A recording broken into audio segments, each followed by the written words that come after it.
Hello, good morning. আমি শাওলিস mini ওয়ার্ল্ডের নতুন আরেকটি ব্লগে তোমাদের সকলকে ওয়েলকাম। তো যারা জানো না তাদেরকে বলি, আমি এখন কালিম্পংয়ে নেই, আমি শিলিগুড়িতে আছি। সামার ভ্যাকেশনের ছুটি শেষ হয়ে গেছে, তা আমি যাইনি এই উইকে। মানে সানডেতে আমাদের যাওয়ার কথা ছিল, যাইনি। আমি এই উইকে যাব, ফ্রাইডে স্যাটারডে নাগাদ। তো আজকে আজকে উঠেছি, কালকে রাতে ঘুম হয়নি বলতে পারো। কারণ হচ্ছে রূপের দাঁত ব্যথা হচ্ছিল, তো ওকে উঠে ওষুধ দিলাম, করলাম। আবার ঋষির আবার ইনডাইজেশন হয়ে গেছে, ও আবার উঠে বমি করলো প্রায় 1টা বাজে। তো এগুলো করতে করতে আর ঘুমই আসেনি। তো একটা কিছু হলে জানোই তো, মনের মতো কুটকুট করে, তো ওই জন্য আর ঘুম আসেনি। যে কোনো রকমে একটু ঘুমিয়েছি, তারপর উঠে গেছি।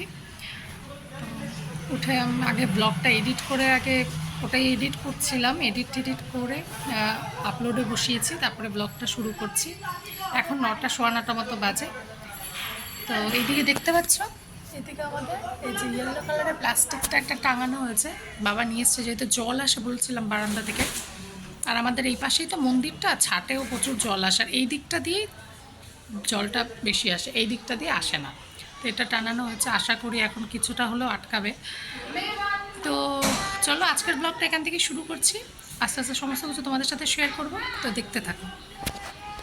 তো দেখো, ছাদে এসেছিলাম, এখানে এত হাওয়া দিচ্ছে, দেখো এই যে গাছগুলো পুরো নড়ছে খুব জোরে, এই দিকটা দিয়ে হাওয়াটা দিচ্ছে, খুব সুন্দর হাওয়া দিচ্ছে। আমি যখন ঘুমের থেকে উঠেছি, তখন দেখলাম একটা রোদ চকচক করছে, তা বললাম হচ্ছে আজকে মনে হয় গরম। তা আবার দেখলাম হঠাৎ করে অন্ধকার হয়ে এলো, মানে রোদটা চলে গেল।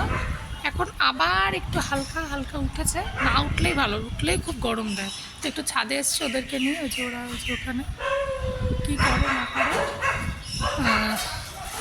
তো আমার ভিডিওটা আপলোড করা হয়ে গেল, ঠিক 3টের সময় যাবে ভিডিও। এখান থেকে হয়ে গেলে পরে ভালো হয়, নাহলে ওই বারবার করে ওই বাবার ওখানে গিয়ে করাটা একটু টাফ। তো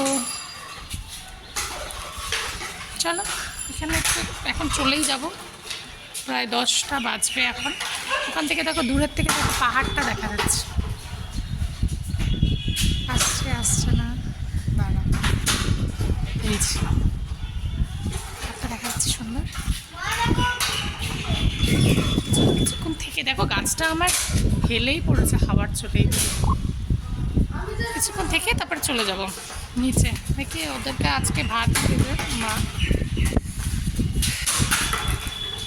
তো দেখো, এই যে এখন খাচ্ছি হলো এটা কামরাঙা, বাবা নিয়ে আসছে, তো ওটাই খাচ্ছি।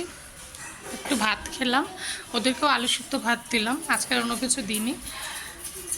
আর হচ্ছে মাও একটু খেলো, আমিও একটু খেলাম। তো তারপরে হচ্ছে বাবা তো এখন আসেনি, বাবা পুজো টুজো দেবে, তারপরে একবারই খাবে।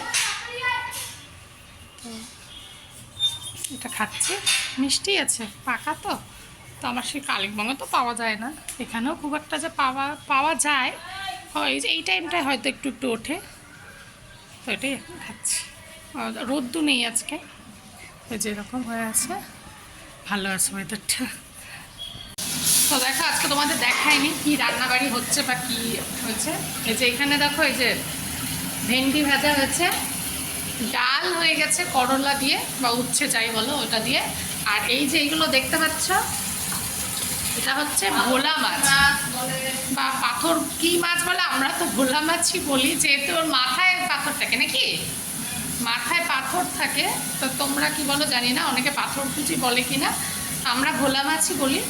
তো আনতে বলা হয়েছিল বাবাকে চিংড়ি মাছ, যে অন্য কাতল ঠাতল কোনো বড় মাছ আনবা না, গরমের মধ্যে খেতে ভালো লাগে না, চিংড়ি মাছটা পেলে আনো বা ট্যাংরা ট্যাংরা ছোটো মাছ যা হয়। কিন্তু বাবা জানি না ভোলা মাছ নিয়ে আসছে, ভোলা মাছ নিয়ে এসে রেখে তারপরে চলে গেছে হচ্ছে আমাদের যে ওয়ার্কশপ আছে কারখানা, ওখানে গেছে।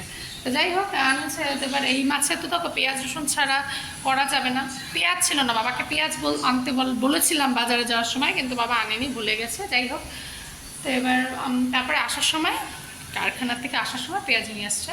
কিন্তু আমার ছেলেরা তো মাছ তো এমনি খেতে চায় না, তার মধ্যে পেঁয়াজ রসুনের গন্ধ আছে, বা ভোলা মাছটা দিয়ে একটা আলাদা গন্ধ হয়, তো তাই মাকে বলেছে ওদের জন্য মাছ ভাজাই রাখো, আমাদের জন্য বলছিলাম যে একবার পেঁয়াজ যখন নেই তাহলে মাছ ভাজাই করো, ঝোল করতে হবে না। তারপরে পেঁয়াজ আনলো, এখন বাবা তো আবার মাছ ভাজা, এটা আসলে ভাজা তো এটা খাওয়ার মাছ না, তা এখন মা ওটার ঝোলই মানে কষা কষা করবে পেঁয়াজ রসুন দিয়ে, তো ওটাই বসালো। হয়ে গেছে, শুধু এখন মাছটা হলে বাবা পূজা দিচ্ছে, বাবা তো আবার খেয়ে দিয়ে যাবে, ওটা হলে পরে বাবা খেতে পারবে। রূপের স্নান হয়ে গেছে, ঋষির হয়নি, ঋষির পাশের বাড়ির ওর বন্ধু আসছে, ওর সাথে কথা বলছে নিচে।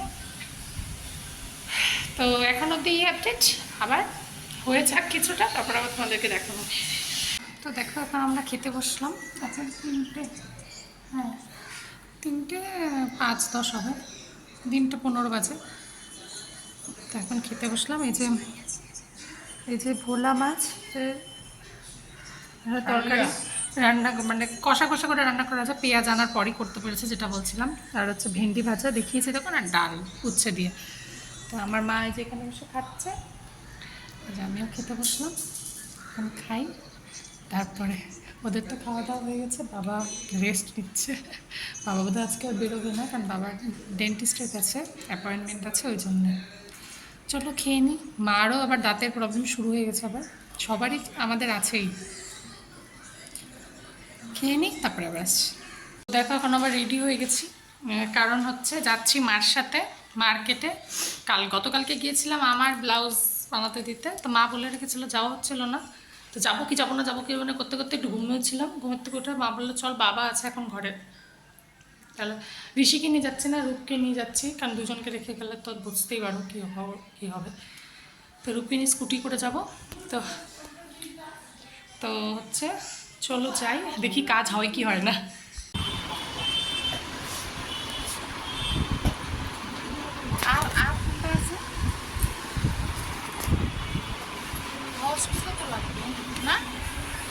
তো দেখো দেখালামই যে টেইলার্সের ওখানে গেছিলাম, এখন অনেকটা টাইম লাগলো, প্রথমত বলছিল নেবেই না, দেরি হয়ে গেছে, তা যাই হোক তাও দিয়ে আসলাম, বেশি না, মার 2-3টা ব্লাউজই। তো এটা হচ্ছে আমাদের মার্কেটে, স্টিলের মার্কেটে। তো এখনই আসলাম, আসার সময় ওরা বলছিল একটু মোমো খাবে, তা ভেজ মোমো এই যে আসার পথে আমার বাড়ির সামনে থেকে নিয়ে আসলাম, 2 প্লেটই নিয়েছি, 5টা করে সবারই হয়েছে। তা এখন মা ভাত বসাচ্ছে, এখন বাজে 10:30 মতো, তো ভাতটা হোক, তারপর অল্প অল্প করে সবাই খাবো, খেয়ে শুয়ে পড়বো। তো আমার ফোনের চার্জও শেষ হয়ে গেছে, এখন চার্জে বসাতে হবে, তো চার্জে আগে বসাই, কিছুটা চার্জ তারপরে আসছি। তো দেখো ভিডিওর এন্ডে চলে আসলাম। তো খাওয়া দাওয়া করলাম, এসে ওদেরকে খেতে খেতে দেরি হয়ে গেছে। তো যাই হোক, যে কাজে গেছি একটা কাজ হলো, আরও কিছু কেনাকাটার দরকার ছিল, সেটা মানে করতে পারলাম না টাইমের অভাবে, যেহেতু আমাদের বেরোতেই দেরি হয়ে গেছিলো। চলো তাহলে আজকের ব্লগটা এখানেই শেষ করছি, কালকে আবার একটা নতুন ব্লগে তোমাদের সাথে দেখা হবে। ততক্ষণ সবাই ভালো থেকো, সুস্থ থেকো, কালকে আবার দেখা হচ্ছে। আর হ্যাঁ, ভিডিও ভালো লাগলে অবশ্যই করে আমার চ্যানেলটাকে সাবস্ক্রাইব করে রেখো, লাইক করো, কমেন্ট করো, তাহলে আমারও তোমাদের কমেন্টগুলো পড়তে ভালো লাগবে, তাহলে আমিও মানে আগামী দিনে আগাতে পারবো, আরও ইচ্ছা শক্তি বাড়বে ভিডিও করার, আর কিছুই না। তোমাদের সাপোর্ট ছাড়া তো সম্ভব না ওটা। তো চলো আজকে এই আশায় রেখে ব্লগটা শেষ করছি, কালকে আবার দেখা হচ্ছে। Good night, bye bye.